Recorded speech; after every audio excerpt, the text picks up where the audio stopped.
집권 여당의 새 대표로 한동훈 후보가 선출됐습니다. 한 후보는 62.8% 득표율의 압도적인 지지를 받았습니다.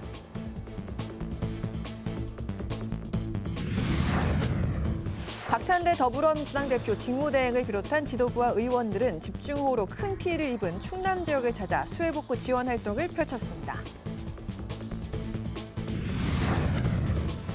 더불어민주당이 모레 방송사법 등 쟁점 법안 처리를 위한 본회의를 예고했습니다. 국민의힘은 필리버스터, 무제한 토론으로 대응하겠다고 밝혔습니다.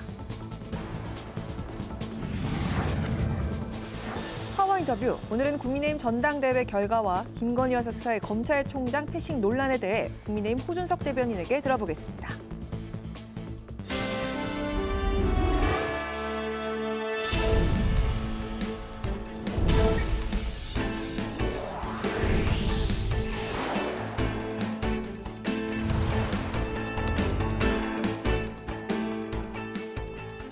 여러분 안녕하십니까? 7월 23일 화요일 국회 라이브 6 시작하겠습니다.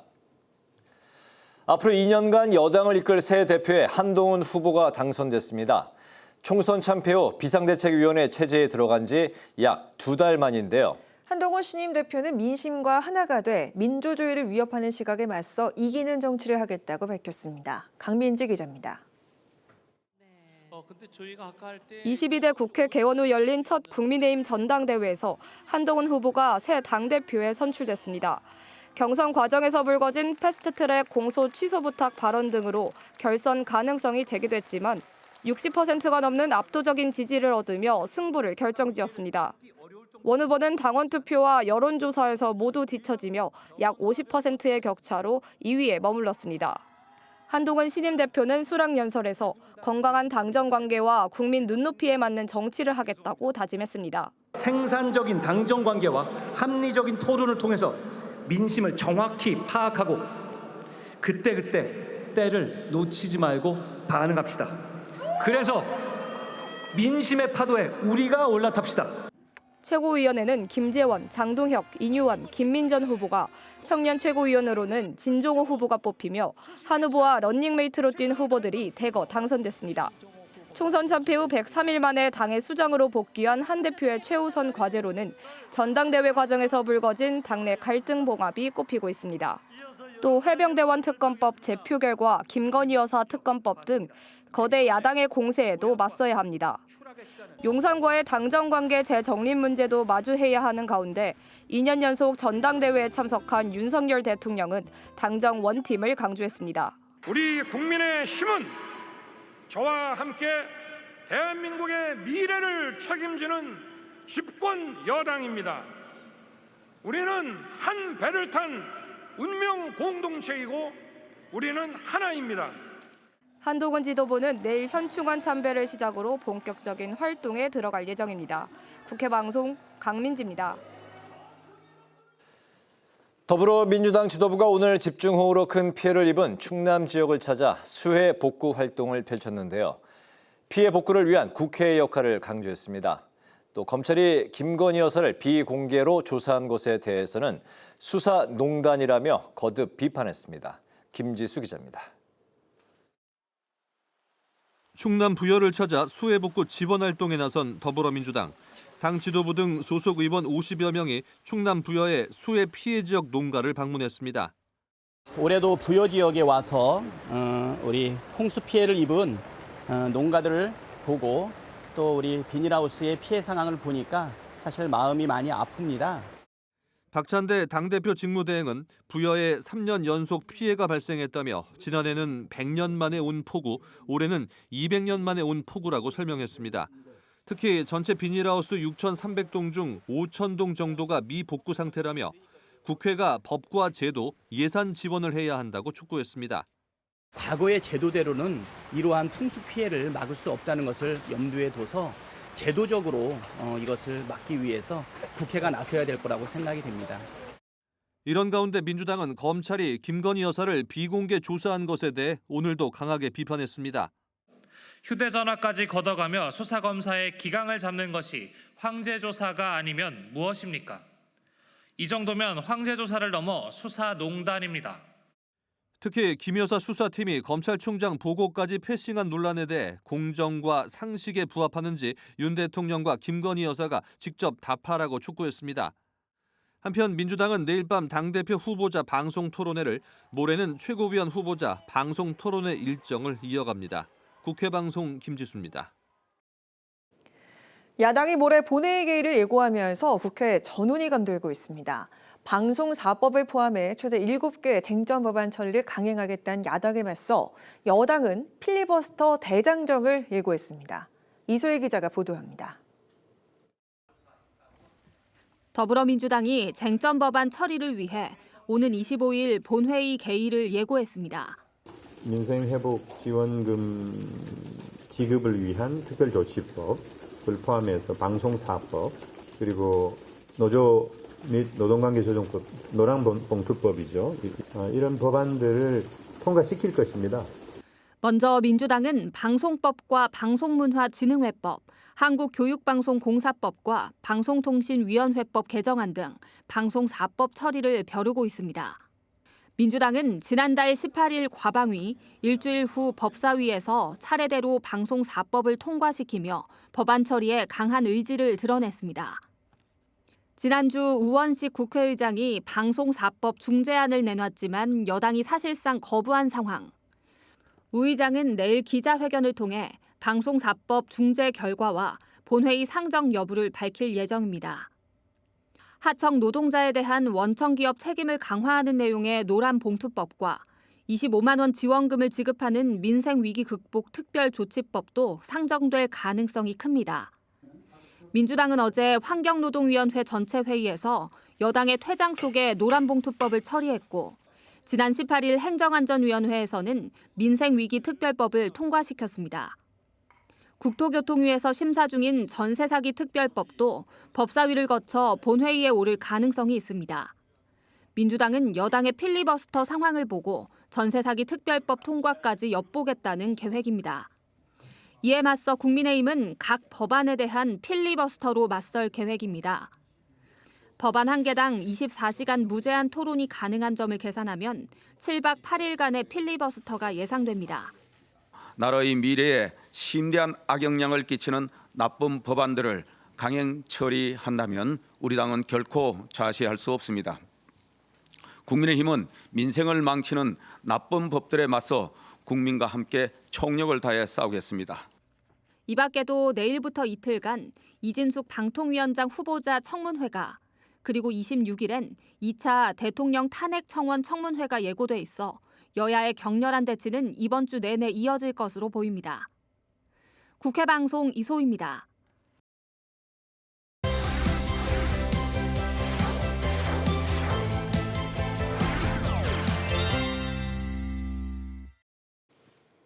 네, 오늘 이슈픽 서완한 개건 기자와 함께 검찰의 김건희 여사 비공개 조사 이후 이어지는 파장에 대해서 이야기를 나눠보겠습니다. 서완한 기자, 어서 오십시오. 네, 안녕하십니까? 네, 안녕하세요.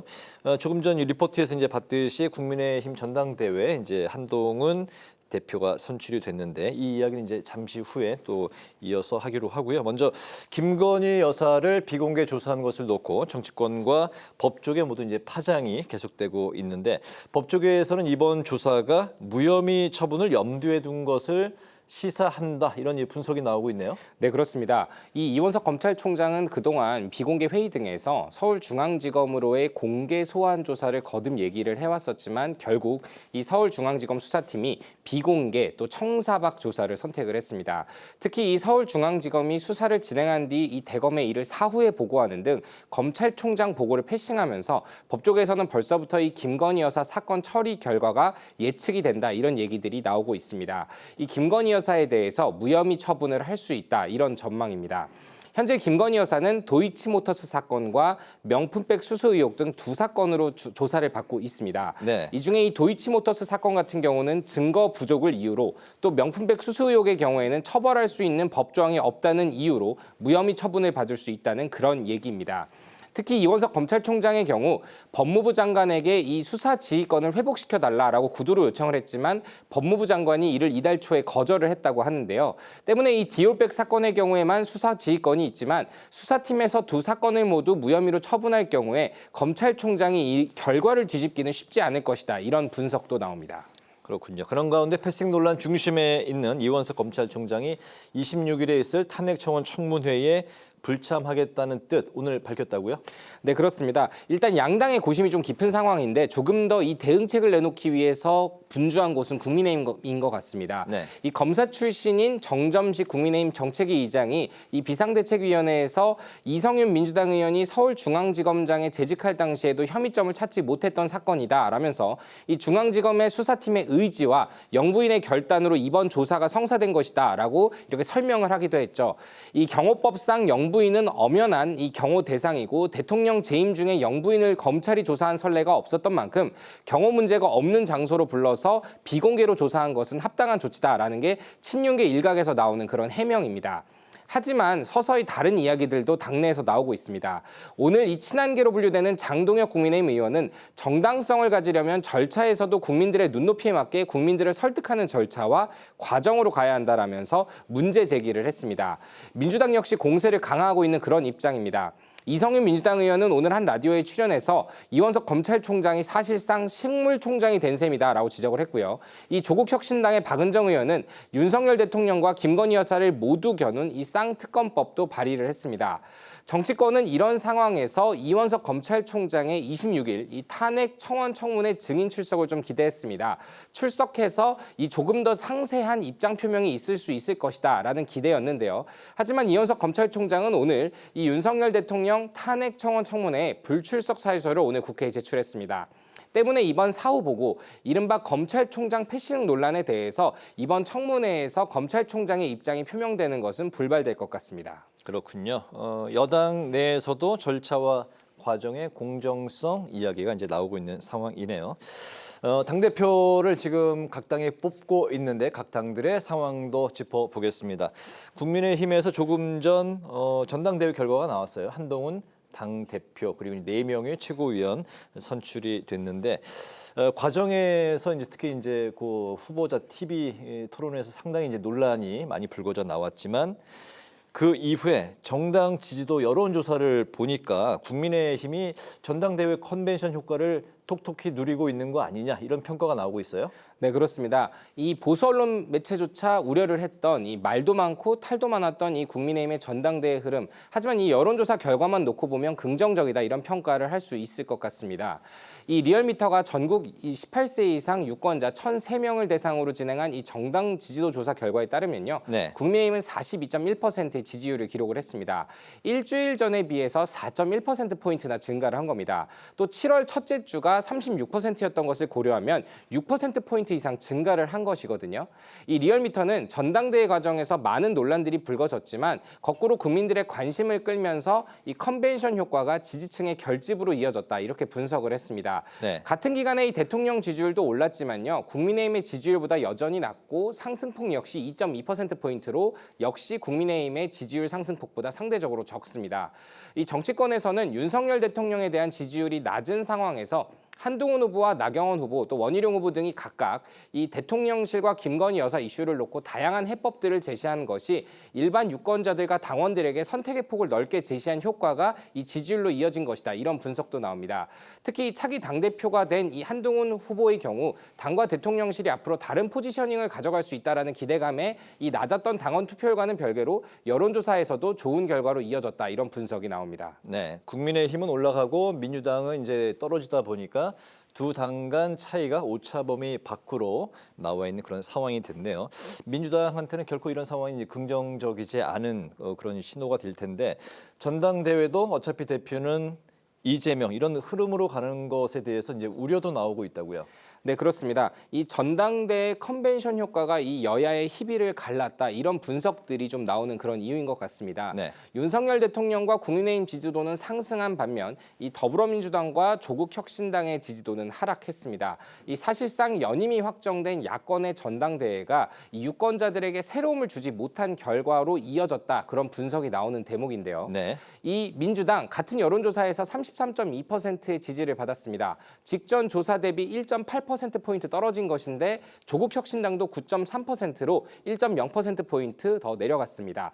국민의힘과 민주당의 격차 8.9%포인트입니다. 10주 만에 오차 범위 밖으로 벌어진 그런 결과인데요. 이재명 대표가 온라인 누적 득표율을 21일 기준 91.7%를 기록하고 조국혁신당 조국 대표가 99.9%라는 압도적인 찬성을 받으면서 연임에 성공하는 등 이 전당대회의 경쟁 구도가 상대적으로 약하다 보니까 관심도가 떨어진 것이 결과로 이어졌다라는 분석이 나옵니다. 또 민주당 내부에서도 예전보다 낮은 전당대회 투표율과 또 여론조사 지지율 때문에 고심을 하고 있는데 어떤 묘책을 내놓을 수 있을지 좀 주목이 되고요. 또 이번 주 대법관과 방통위원장의 인사청문회 또 그리고 대통령의 탄핵 청원 청문회가 열릴 예정이고요. 다음 주 월요일에는 경찰청장의 청문회도 예고가 되어 있습니다. 여야가 청문회에서 어떤 공방을 주고받을지 또 주요 보직의 후보자들의 청문회가 이 양당의 지지율 흐름에 어떤 변수가 될 것인지는 또 지켜봐야 될 부분인 것 같습니다. 그렇군요. 한동훈 후보도 압도적으로 이제 그 당대표가 되기는 했습니다만 이제 민주당, 조국혁신당 90%가 넘다 보니까 너무 높은 득표를 차지하는 것 아니냐 이런 이제 내부에서 이제 우려의 목소리가 나오고 있는 상황이네요. 오늘 이슈픽 서완한 객원 기자와 함께했습니다. 수고 많았습니다.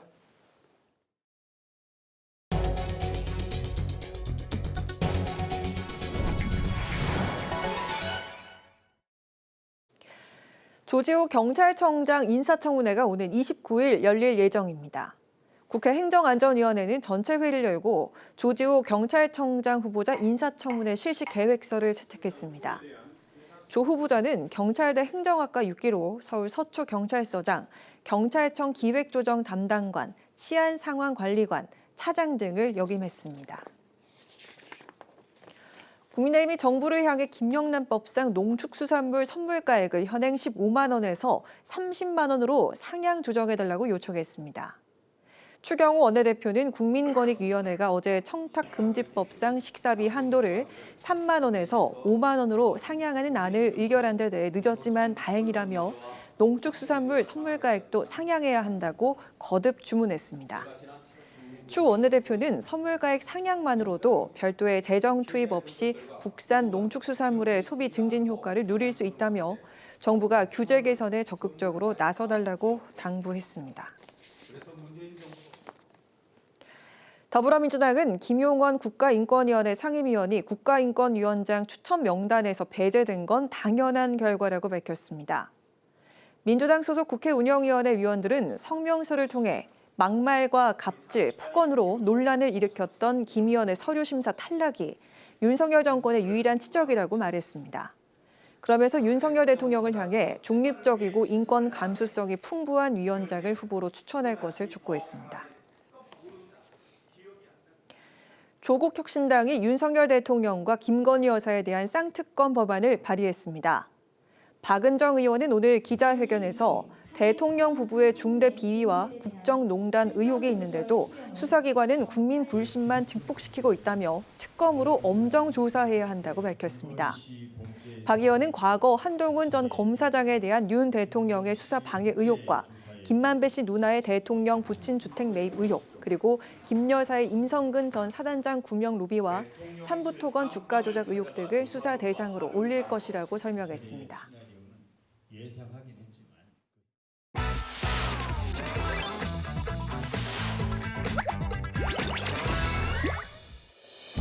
7월 23일 강아랑이 전해주는 정치권의 뜨거운 말말말 강아랑의 정치랑입니다. 오늘 첫 번째 주제는 총장 피싱 후폭풍입니다.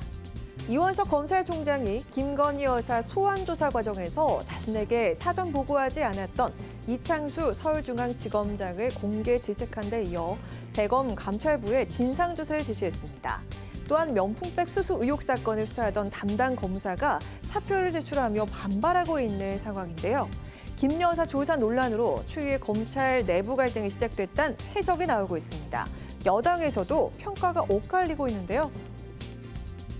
이원석 검찰총장과 이창수 서울중앙지검장 만약에 이 눈짓으로 약속 대련을 했다면 정말로 고수다. 죄송하다고 고개 숙이는 검찰총장한테 침뱉는 국민 많지 않거든요. 검찰이 우리 정치의 어떤 상황과 맥락 안에 있는지를 정확하게 이해하고 계시다고 봅니다.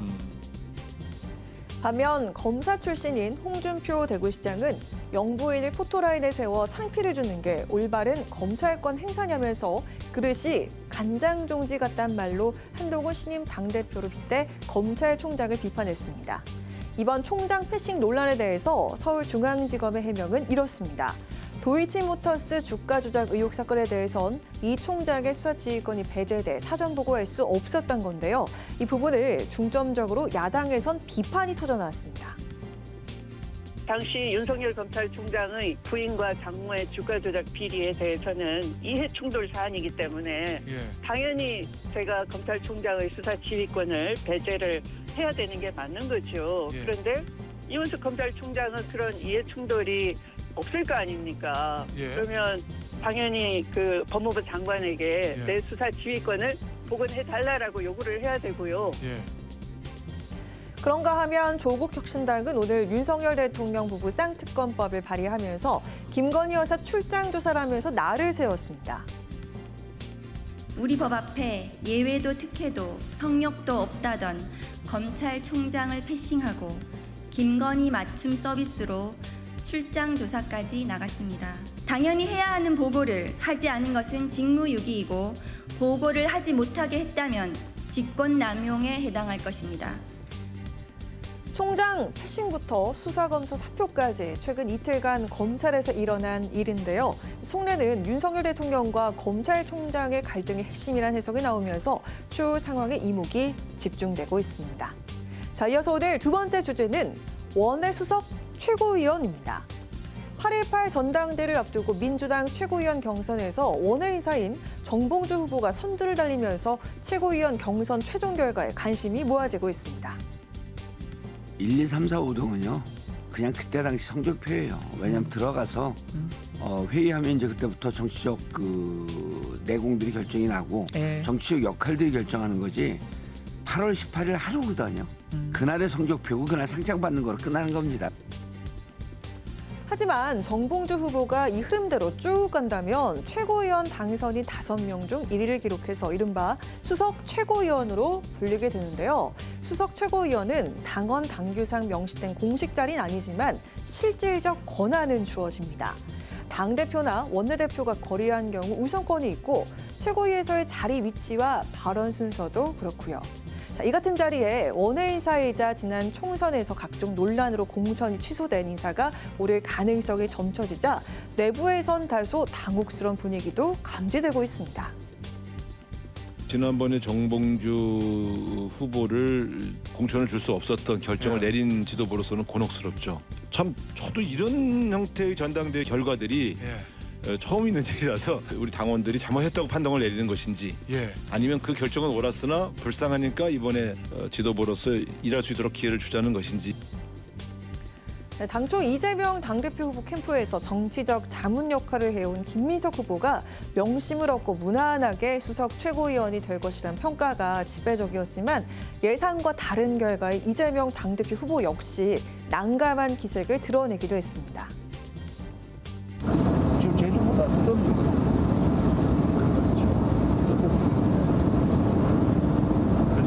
난좀 이해가 안 되더라고요. 하지만 당초 민주당 지지세가 강한 강북을 지역구에 정봉주 후보를 공천한 사실 하나만으로도 정 후보가 명심에서 아예 벗어난 후보라고는 할 수 없는 상황인데요. 현재 득표율 90%를 넘는 압도적 지지로 당대표 연임을 앞두고 있는 이재명 후보의 당내 영향력은 끄떡없어 보입니다. 지금까지 강하락의 정치 랑이었습니다.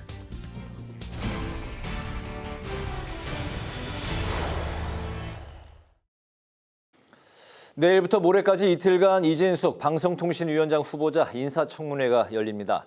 국무위원으로서는 전례 없는 이틀간의 청문회인데요. 과방위원이신 정동영 더불어민주당 의원과 전화로 연결해서 관련한 상황을 자세히 짚어보겠습니다. 의원님 안녕하십니까? 안녕하세요. 네, 안녕하세요. 예, 네. 반갑습니다.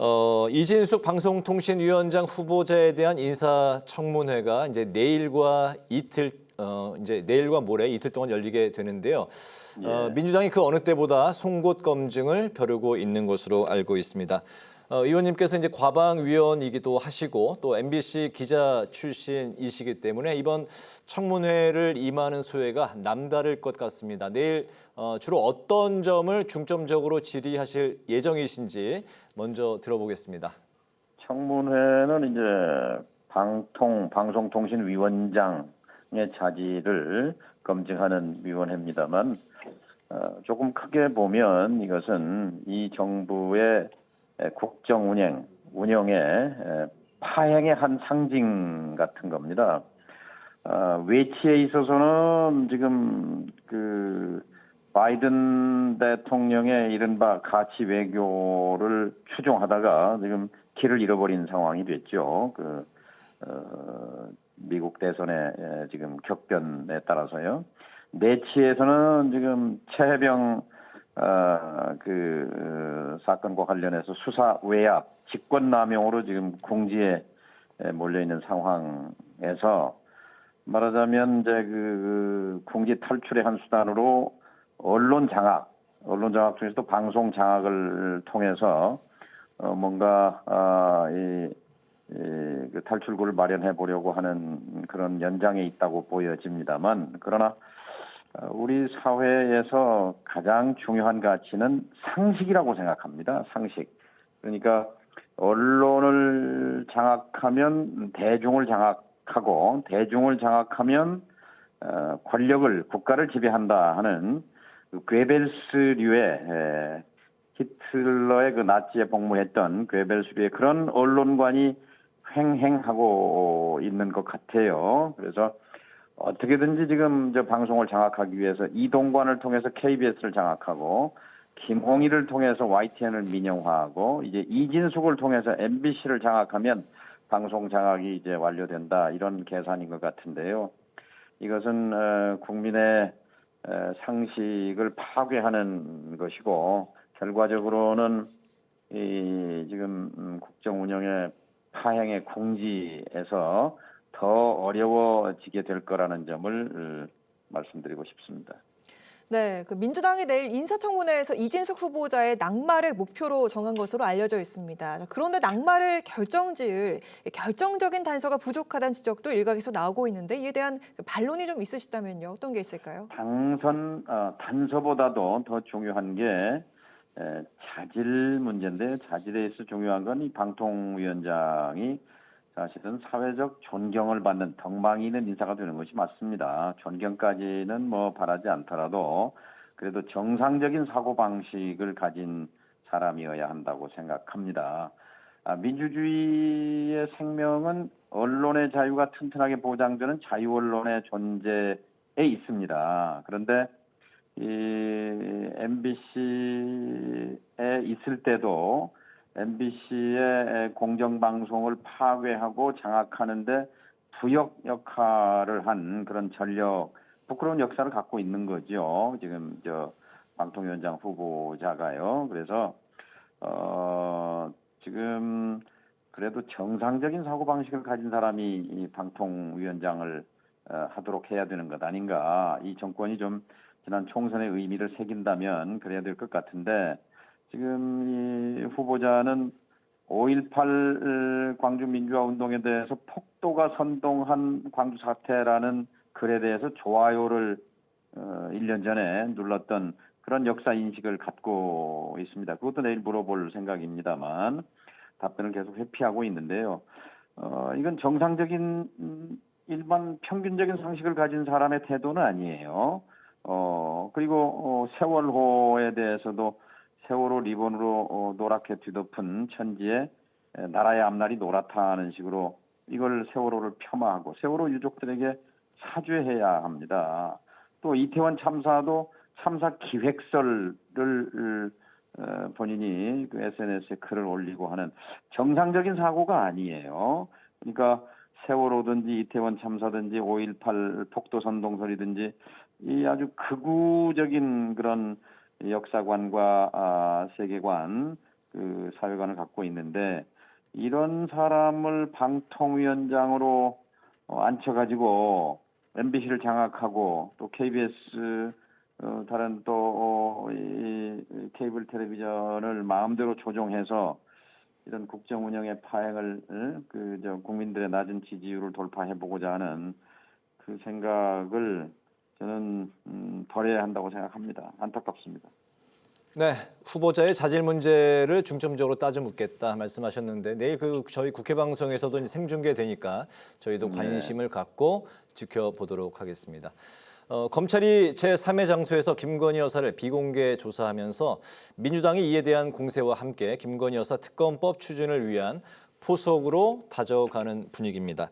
내일 법사위에서 김건희 여사 특검법을 상정할 전망인데요. 이번 사안이 명백한 특혜이자 또 특검에 대한 확실한 명분으로 보시는 건지요? 그러니까 검찰의 이런 이 행태 자체가 이것도 비정상입니다. 검찰권을 가지고 지금 국정을 운영하고 있는데 헌법 11조 모든 국민은 법 앞에 평등합니다. 사회적 특수계급 제도는 인정되지 아니한다. 이게 헌법 11조입니다. 평등하지 않잖아요. 법 위에 한 사람이라도 있게 되면 공화국은 무너진다 하는 유명한 얘기도 있어요. 그러면 이 대통령은 무소불위의 권한이 아니라 헌법과 법률에 의해서 권한을 행사해야 하지 법을 이렇게 마음대로 자신의 가족에 대해서는 한없이 관대하고 구부러진 칼이고 힘없는 사람들에게는 아주 냉혹한 칼을 들이대고 특히 반대자는 어떻게든 정적은 제거하고 정적은 죽이는데 검찰권을 사용하고 하는 이거는 2024년, 2020년대 대한민국 국민의 수준에 맞지 않습니다. 지금 전두환 시대가 아니에요. 권위주의 정권 시대가 아닌데 한참 지금 철이 지난 그래서 이걸 백색 독재, 연성 파시즘 이렇게 말하는데요. 이렇게 뭐 국회도 있고 사법부도 있고 공식적인 제도는 있지만 그걸 껍데기로 만들어 놓고 검찰권을 가지고 대통령 권력을 휘두르는 저는 그 연장에 지금 김건희 여사 이 황제 조사가 검찰에 의해서 이루어졌는데 국민들이 지금 분노하고 있다고 생각합니다. 바로 그렇기 때문에 특검이 필요한 거죠. 네, 더불어민주당 전당대회를 앞두고 있는데요. 최고위원 득표율에 대해 좀 짚어볼까 합니다. 이른바 명픽으로 불리는 김민석 후보 성적이 좀 저조한 반면에 원외 정봉주 후보 선전이 눈에 좀 띄는 상황인데 정봉주 후보 높은 득표율이 시사하는 바는 좀 무엇이라고 생각을 하시는지 들어보도록 하겠습니다. 정봉주 돌풍이죠, 돌풍. 사실 원외 다른 분들은 다 지금 현역 의원들이고 정봉주 의원은 저랑 국회의원 했던 게 2004년 17대 총선이니까 20년 전에 국회의원하고는 지금 기회가 없었어요. 그런데 지난번 이제 총선 전에 경선에서 통과가 됐는데 경선을 승리했는데 근데 이제 그 십수년 전 발언이 이제 다시 불거지는 바람에 이제 눈물을 머금고 당에서 공천 취소를 당했단 말이죠. 여기에 대해서 당원들이 좀 짠하게 생각하는 그런 것이 있었다고 보고요. 또 하나는 지금 내세우고 있는 구호가 지금은 싸워야 할 때다 하는 선명성을 내세우고 있고 또 본인이 그동안 지난 20년 동안 정치를 해오면서 걸어온 선명한 행동력과 노선이 있습니다. 그래서 그런 부분이 정봉주 돌풍의 원인이 아닌가, 배경이 아닌가 이렇게 생각하고요. 어쨌든 정봉주 의원은 BBK의 희생양입니다. BBK가 이명박 씨 것이다라고 앞장서서 주장하다가 징역을 살았어요. 그런데 그 BBK가 이명박 씨 것이 아니다라고 했던 게 검찰 아닙니까? 그런데 이제 십수년 뒤에는 BBK가 이명박 씨 거다 이렇게 해서 징역 20년을 선고받은 거 아니에요? 대법원에서. 그러니까 그렇다면 BBK에 대해서 선봉에 섰던 정봉주의 그 감옥, 행 이것은 누가 보상합니까? 그렇게 해서 20년 동안 가시밭길을 걸어온 정봉주의 정치 역정, 정치 인생 여기에 대해서 당원들이 공감하고 연민을 표시한 거라고 생각합니다. 네. 의원님 오늘 전화 연결 감사합니다. 오늘 말씀 여기까지 듣겠습니다. 고맙습니다. 예, 감사합니다. 네, 지금까지 정동영 더불어민주당 의원과 이야기 나눠봤습니다. 자, 당선자들 꽃다발은 그리고 힘차게 전진합니다. 만세! 한동훈 만세! 이대로 갑니다. 이대로 가는. 네, 더욱 힘차게 앞으로 나아가는 보수의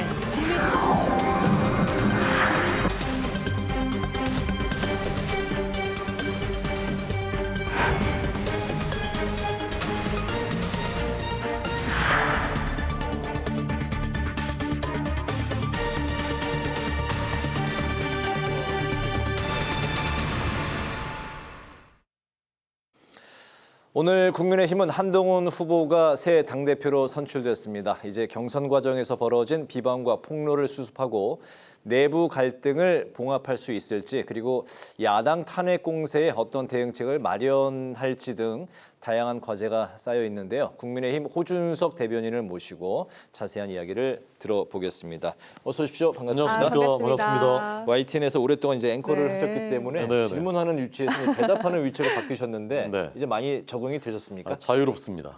예. 질문을 할 때는 물론 이제 질문하는 게 좋을 때도 있는데 제 얘기 못 하거든요. 정해진 제 생각. 질문이 있죠. 제가 옳다고 생각하는 가치에 대해서 얘기하지 못하는 그런 답답함이 늘 있었는데 지금은 이제 제 생각을 자유롭게 말씀드릴 수가 있으니까 제가 생각하는 정의, 가치 굉장히 좋습니다. 네. 그래도 저희도 자유롭게 질문을 합니다. 네네.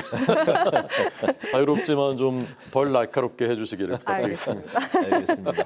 오늘 국민의힘 전당대회가 있었는데 그 고향 킨텍스에서 있었죠? 현장에 갔다 오셨나요? 네, 지금 끝나고 바로 막 달려서 왔습니다. 분위기가 뭐 굉장히 뜨거웠던 것 같습니다. 네, 윤 대통령도 이제 참석을 하셔서 많은 그 당원들이 환호와 박수를 격려를 또 보냈고 한동훈 그 후보에 대해서 현장 분위기는 사실 이제 현장 분위기만 봤을 때 그냥 끝나겠구나 오늘 그런 느낌이 느껴질 정도로 처음부터 이제 굉장히 그 큰 그 환호와 그런 것들이 나왔습니다.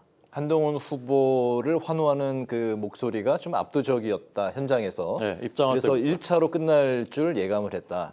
그러셨군요. 한동훈 후보가 어쨌든 압도적인 표 차이로 당 대표로 이제 선출이 됐습니다. 62.8% 정도 이제 득표를 했는데 최고위원회는 장동혁, 김재원, 이뉴환, 김민전 후보가 당선이 됐고. 앞으로 이제 한동훈 후보가 1차 과반 득표를 얻은 배경부터 좀 들어볼까요? 저는 이제 서울 구로갑의 당협위원장을 맡고 있는데 지역에서 많은 그 당원들이나 저희 당 지지자들을 만나거든요. 근데 사실은 이제 제가 이제 선거 국면이어서 이제 그렇게 얘기하지 못했는데 지금 이제 끝났으니까 이제 자유롭게 말씀드릴 수가 있는데 사실은 거의 10중 8구예요. 10중 8구 이번엔 한동훈이 돼야 된다라고 말씀하시는 거예요. 특히 이제 그 좀 고령층의 저희 당원들도 다 이제 그렇게 하십니다. 대체로 보면 첫째는 누가 저렇게 폭주하는 이재명의 민주당과 맞서서 제일 잘 싸울 사람이 누구냐 한동훈이다라고 생각하시는 거더라고요. 두 번째는 윤 대통령이 성공하셔야 되고 윤석열 정부가 성공을 해야 되는데 그러려면 지금같이 수직적인 당정 관계로는 안 된다라고 생각하시는 분들이 많은 것 같더라고요. 때로는 좀 균형도 서로 잡고 때로는 어떤 부분에서는 또 토론도 이루어지고 이런 당정 관계가 돼야 결국은 윤석열 대통령도 성공하실 수 있다라고 판단하는 그런 전략적인 판단을 저는 이제 한다라고 느꼈고요. 그다음에 세 번째로는 저희 당이 다음 선거, 지방선거, 대선 이기려면은 중도 수도권 청년들한테 이제 매력적으로 느껴지는 좀 더 젊은 당, 새로운 당이 돼야 되는데 그러기 위해서는 그런 간판으로는 그래도 이제 한동훈 후보가 제일 낫지 않느냐 그렇게 생각하시는 저는 제일 그게 공통점이라고 봤습니다. 네, 그 어제 마감이 됐던 국민의힘 그 전당대회 당원 투표율이 최종 48.51%로 집계가 됐는데 지난 전당대회 때 55%가 넘었었거든요. 이 투표를 포기한 당원이 많았던 그 배경 어대한 기류 때문일까요? 어떻게 생각하십니까? 근데 이제 저도 처음에 그 부분이 좀 의아했었는데 이준석 대표를 전당대회에서 이제 대표로 뽑았던 1차 전당대회 때 투표율이 43%였거든요. 네. 그래서 작년 전당대회는 사실은 그때만큼 흥행이 되지는 않았었습니다. 김기현 대표를 뽑을 때. 근데 그때는 오히려 투표율이 55%나 됐었단 말이죠. 네. 그래서 지금 와서 이제 결과를 놓고 보니까 어쩌면 이제 조직표가 오히려 덜 그 투표를 했을 가능성이 있다. 조직에 의해서 움직이는 표가. 네. 그래서 이제 그런 자발적인 투표율이 그렇게 낮은 것이 아니다. 45%면 작년에 비해서 낮지만 이준석 돌풍이 불었던 그때 얼마나 화제였습니까? 그때보다는 오히려 높아진 것이거든요. 그래서 투표율이 낮은 것이 아니다라는 것이 이제 그 끝나고 나서의 결론입니다. 네네. 예상보다는 낮았지만 그래도 역대의 그런 투표율을 이제 뭐 그 비교를 해보면 결코 낮은 수치가 아니다. 알겠습니다. 앞으로 이제 한동훈 대표 체제가 이제 맡고 또 이제 떠안게 될 그런 책임이 굉장히 막중한 그런 이제 상황인데 당내 갈등 이번 이제 TV 토론회에서 불거졌던 여러 가지 이제 후보들 간의 이제 그런 전쟁 같은 상황들을 이제 봉합을 해야 되고 거야에 어떻게 또 대응을 할 것인지 대통령과 당정 관계를 좀 어떻게 또 설정을 해 나갈지 굉장히 좀 책임이 막중할 것 같습니다. 오늘 한동훈 대표가 당선 소감을 말할 때도 보통 때 보지 못했던 떨림의 목소리를 자주 봤습니다. 굉장히 결의에 찬 모습을 봤는데 어떻게 보십니까? 예.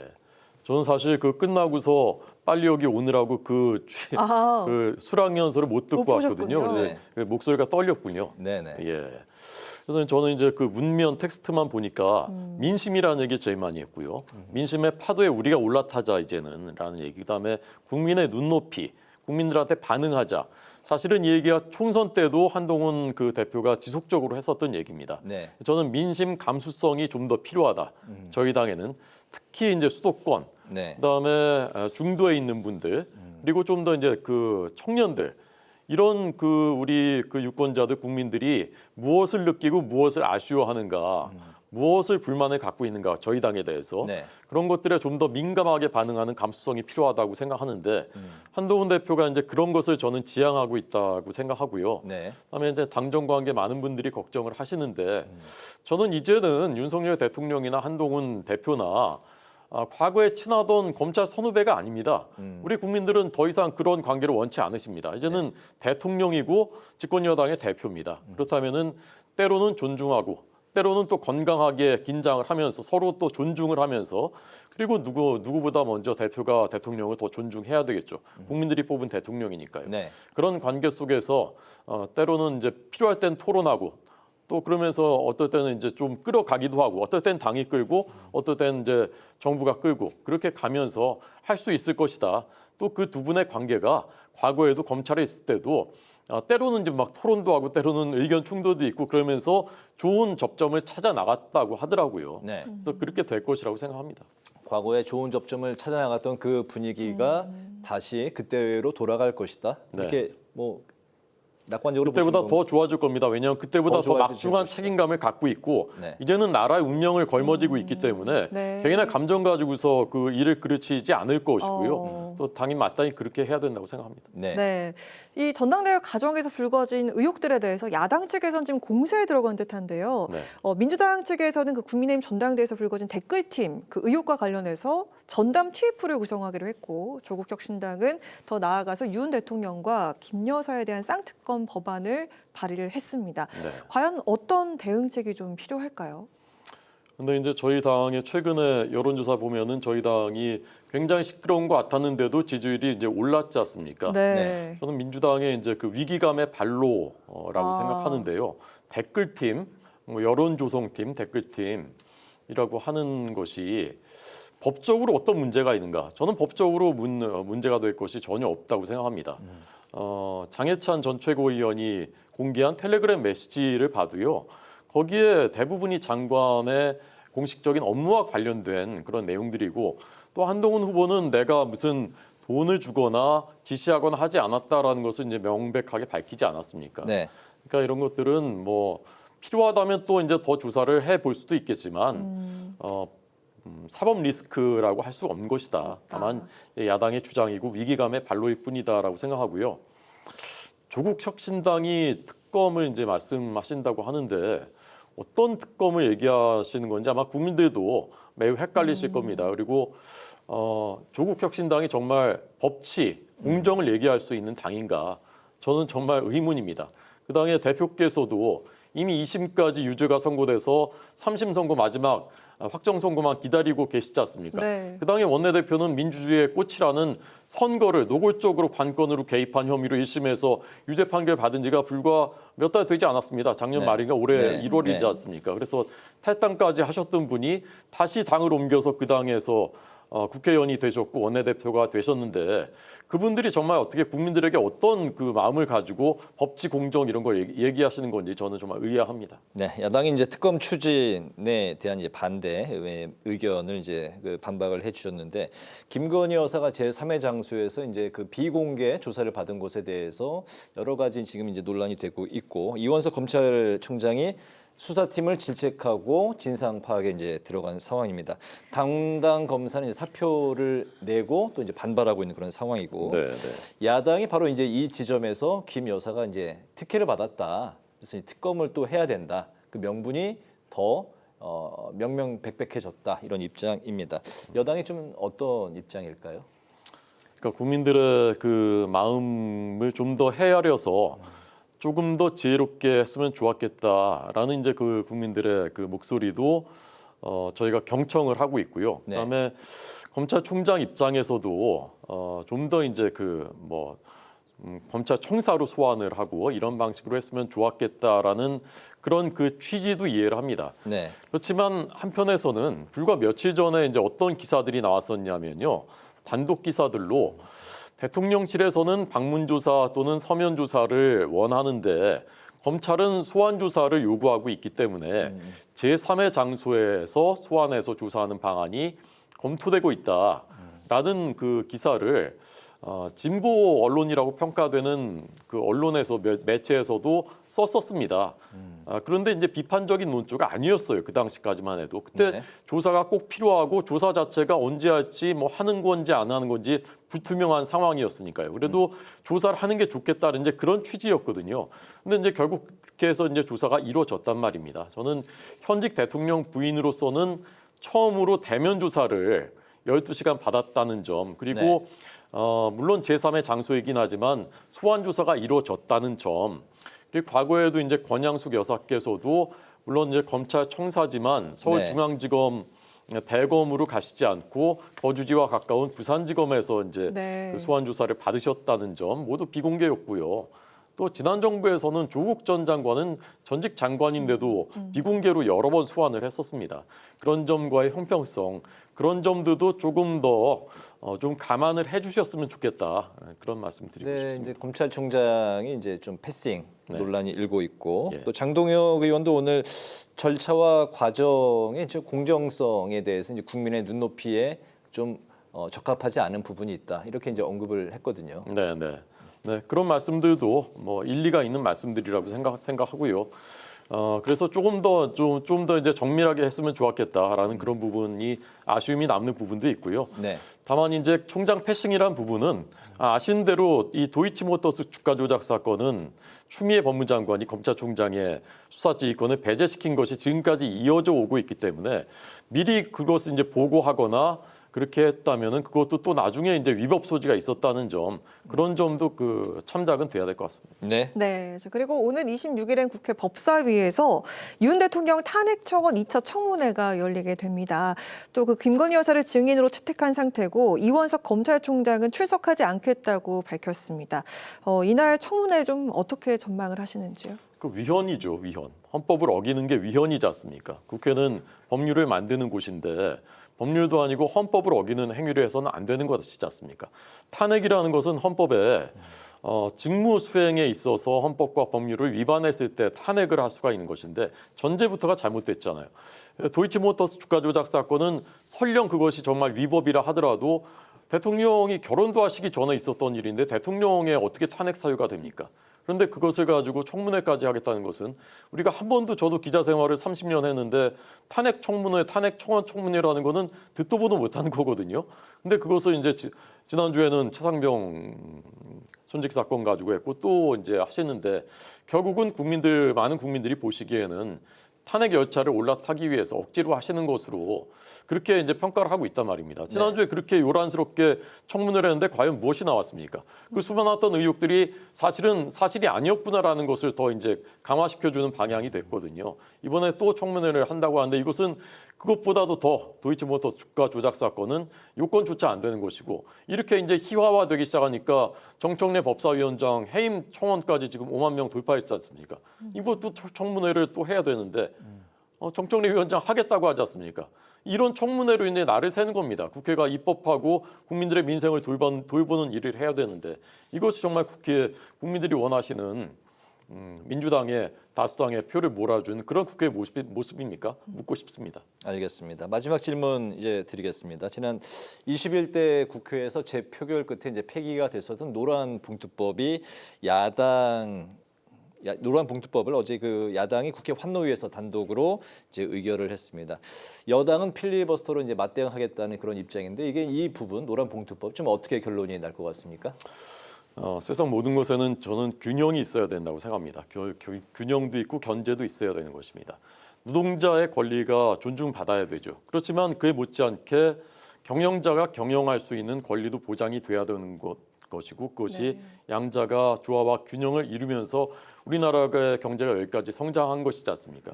그런데 이 법은 노동자들이 어떤 불법 행위를 하더라도 사실상 손해배상 청구도 할 수 없게 돼 있는 2022년에 대우조선해양에서 도크 점거하면서 몇백억 원의 손해가 발생했었던 것을 다 기억하지 않습니까? 그런데 이제는 어떤 일을 해도 손해배상 청구조차 할 수 없게 되는 그리고 원청에 더 책임을 묻겠다라고 하는데 명분은 매우 좋아 보이지만 그렇게 되면 대기업들은 수백 개의 하청 노조들이 너도 나도 다 우리와 교섭해달라 그리고 파업하고 이렇게 되면은 1년 내내 노사분규가 계속되고 그 사이에 우리 산업 현장은 어떻게 될 것이며 그런 우려들이 있지 않습니까? 매우 심각한 현실적인 우려인 것입니다. 그래서 대통령이 제2요구권을 행사한 것입니다. 여기에도 입법권과 행정권의 균형이 필요한 겁니다.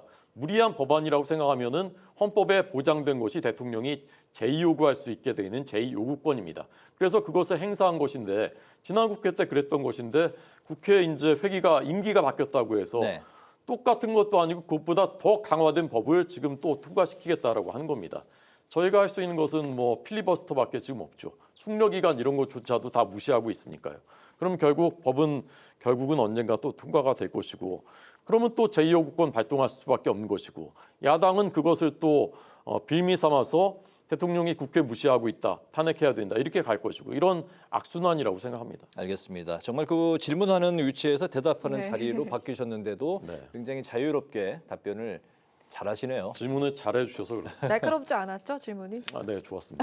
시간이 약간 있기 때문에 그 한 가지 여쭤볼게요. 방송계에 약간 이제 30년 계셨다고 하셨으니까 이진숙 방송통신 후보자 인사청문회 내일과 이제 모레 이틀 동안 열리게 됩니다. 좀 어떤 말씀 하고 싶으실까요? 저는 문재인 정부 5년 동안의 방송 현장에서 어떤 일들이 벌어졌는지를 제 두 눈으로 직접 목격한 증인입니다. 편파 방송, 불공정 방송이 난무했었고요. 많은 이른바 공영 방송 또는 준공영 성격 있는 YTN 같은 언론조차도 많은 시청자들께서 이제 더 이상 그 공정하지 않다. 한쪽의 편을 드는 편파 방송이다라는 인식을 갖고 계셨습니다. 그리고 그 안에서 일어났었던 수많은 비인도적이고 또 매우 불공정한 행위들이 난무하고 횡행했었습니다. 그런 걸 바로 잡자는 겁니다. 우리 편 드는 방송 하라는 게 아닙니다. 공정하게 방송하는 그런 방송국들 만들자는 겁니다. 그래서 그런 걸 바로 잡겠다고 하니까 방통위원장 그냥 무슨 탄핵 이유도 없는데 탄핵하겠다고 하지 않습니까? 김홍일 위원장이 무슨 탄핵 사유가 있습니까? 이동관 위원장이 무슨 탄핵할 만한 정도의 사유가 있었습니까?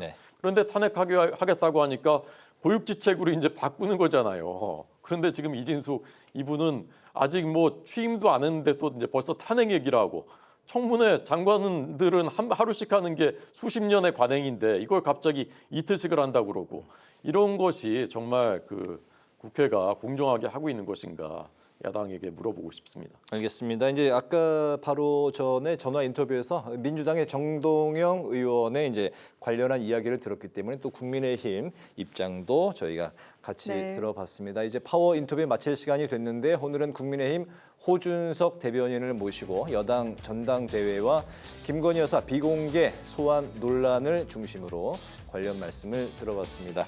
앞으로 자주 나와주시오. 오늘 말씀 잘 들었습니다. 불러만 주시면 언제든지 나오겠습니다. 고맙습니다. 네, 고맙습니다. 오늘 국회 라이브 6 여기까지입니다. 시청해주신 여러분 고맙습니다.